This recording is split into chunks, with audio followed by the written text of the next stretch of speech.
كلميني شوية عني وصفيني شايفة ايه يلي አህሌን ሀባይቢ እንዴት ናችሁ? እንዴት ከረማችሁ? እንዴት ቆያችሁ? ዛሬም እንግዲህ በአዲስ ቪዲዮ በሌላ ቪዲዮ ተመልሼ መጥቻለሁ። እንግዲህ ውድ ጓደኞቼ በባለፈው ቪዲዮ አሳይቻችሁ ነበር። ያው ጓዜን እየጠቀለልኩ ነው ያሳየኋችሁ። አሁን ደግሞ ይውላችሁ ጓዜን ወደ ሌላ ቦታ እየጫንኩኝ እንደምታዩት ወደ ሌላ ቦታ ልንሄድ ይሄው እቃችንን ከቤት ውስጥ እያወጣን ነው። በነገራችን ላይ ነክቶብን ነው እንጂ ከሌሊቱ 11 ሰዓት ተኩል አካባቢ ከጧቱ ማለት ነው እንደዛ አካባቢ ነው እና ይሄው እዚህ ጋር ይታያችኋል ጨለማው። ይሄ ቤታችን ባዶ ሆኗል። እቃችንን አውጥተናል ማለት ነው። ሙሉ በሙሉ ወደ ውጭ አውጥተናል ወደ ጓደኞቼ እንደምታዩት ነው። እንግዲህ ወደ ጓደኞቼ ይሄው ቀይ የተጫነ ነው። ወላሂ አንድ እንደዚህ ይረባል የማይባል ኮተት ሁለት መኪና ኮተት እና ወደ ጓደኞቼ አብዛኞቻችሁ ቲጂዬ ቤቴ ነው አላልሽም ወይ ባለፈው ስትኖርበት የነበረው ቤት ያላችሁኝ ቪዲዮ ጨርሳችሁ ያለማዳመጥ እንጂ እኔ ቤቴ ነው አላልኩም። በነገራችን ላይ ሙሉ ግቢ ስትከራዩ እንደ ቤታችሁ ቁጠሩት ጋይስ። ምክንያቱም ነፃነቱ በጣም ነፃነት አለው። ላይክ እንደ ቤታችሁ ቁጠሩት እና ለዛ ብዬ ነው ቤቴ ነው ምናምን ያልኩት። ምክንያቱም 6 ወር ተቀምጬ ተከራይ ያለበት ማለት ነው። መቼም የተከራያችሁ ሰዎች ታውቁት አላችሁ። ተከራይ ያለበት 6 ወር ተቀምጬ ጎመን ሸተተ ብላኝ ሁሉ ታውቃለች ሴትዮይቷ ማለት ነው። ቤቴ የሰራሽው ጎመን ሸተተ ብላይ ታውቃለች። ተከራይ ናትና ጋይስ ነፃነት አለው ሙሉ ግቢ። ያኔ የኔ ቤት አልነበረም። ጨርሳችሁ ስላላዳመጣችሁ ነው እንጂ ማለት ነው። አብዛኞቻችሁ ዩቲዩበሮችን አትመኑ ሸታምናችሁ ምናምን ትላላችሁ ነው። እንደዛ አይደለም። እኔ ቪዲዮውን ተናግሬያለሁ የኔ ቤት እንዳልሆነ ማለት ነው። ነገር ግን አሁን ግን ወደ ቤት ይሄው እየገባሁ ነው። ተመልከቱ። ያ ረቢ ያ ረቢ ያ ረቢ ያ ረቢ ትላላችሁ። ያ ረቢ ኮተት እና ወደ ጓደኞቼ እዚህ ጋር እንደምታዩት እቃይ ተጭኖ የተጫነ ነው ላችኋለሁ። አብዛኞቻችሁ ደግሞ እናንተ ኑሯችሁን እየኖራችሁ እንዴትኛ በሰው ሀገር ልንቀር ነው ወይ?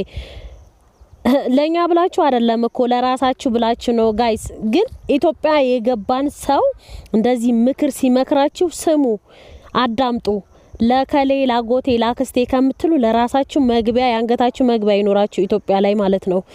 እና ለዛ ነው እንጂኛ ከናንተ ምን ፈልገው የለም ጋይስ ጓደኞቼ፣ ከናንተ ምን ፈልገው የለም። እና ወይም ደግሞ እናንተ በሰው ሀገር እንዳትቀሩ አይደለም ለራሳችሁ ነው። ቤት ብትሰሩ ስሩ ብንላችሁ ብትሰሩ ለራሳችሁ ነው እንጂ ለማንም አይደለም።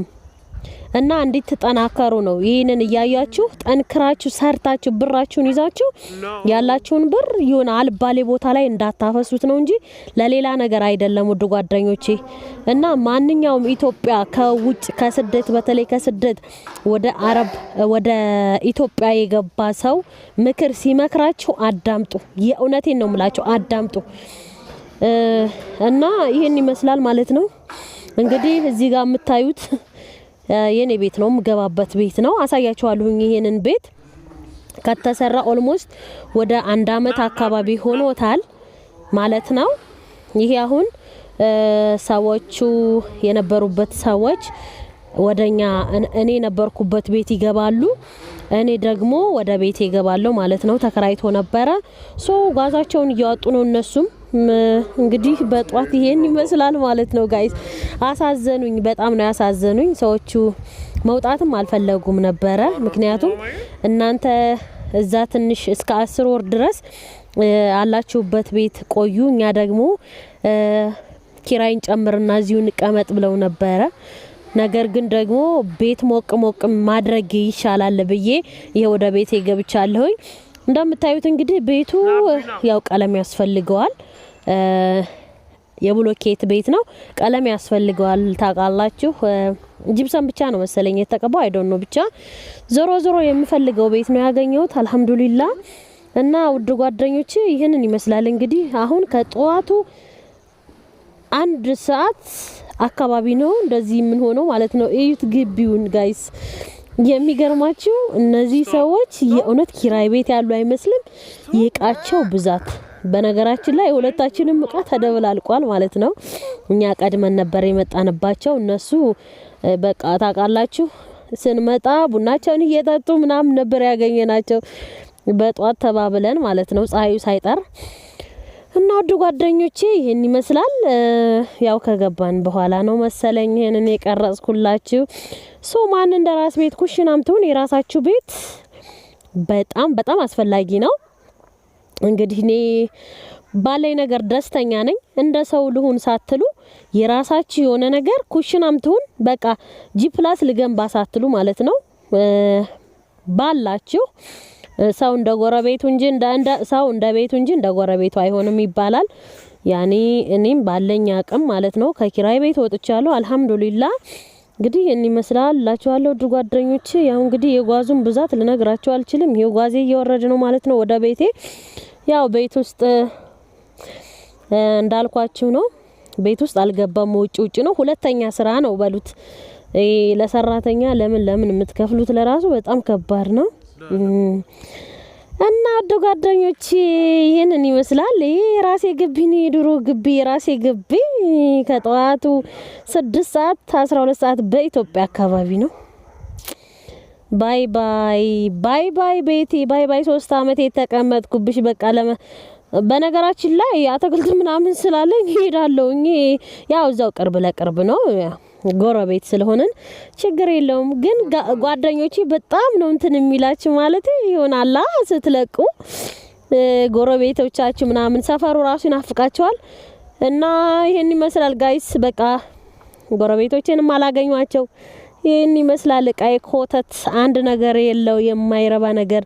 እንደገና ደግሞ ጋይስ የአረብ ሀገር ምናምን ኮተታ እንትን አትበሉኝ። አሁን ከዛ ይዤ የመጣሁት ነው አብዛኛው ኮተት ይሆነብኝና ለመኪናም ለራሱ ብዙ የሚያስከፍሉኝ ይሄን በጣም ስለሚካበድ በርሚሉ ለዛ ነው ብዙ የሚያስከፍሉት ማለት ነው።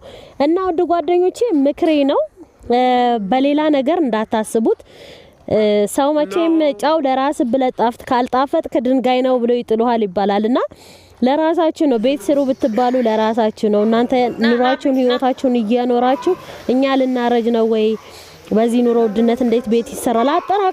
አጠራቅሙት ባላችሁ ነገር ቦታም ግዙ ጋይስ፣ ቦታም ግዙ። ብር ባንክ አታስቀምጡ፣ ሰው ላይ አታስቀምጡ፣ ለሰው አታበደሩ፣ ለማንም አትስጡ። መጀመሪያ ቤት ስሩ።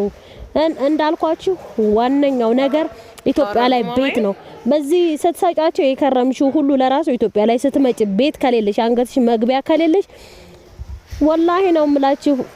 እኔ እንጃ ምን ልበላችሁ በእናታችሁ። ለአንድ ሳምንት ነው ቢያስቀምጧችሁ ከዛ በኋላ በቃ ፊት ይነሷቸዋል። ላና የዛሬው መልእክት ይሄንና እንደ በሌላ ደግሞ ቤቴን አሳያችኋለሁ ማለት ነው ሙሉ በሙሉ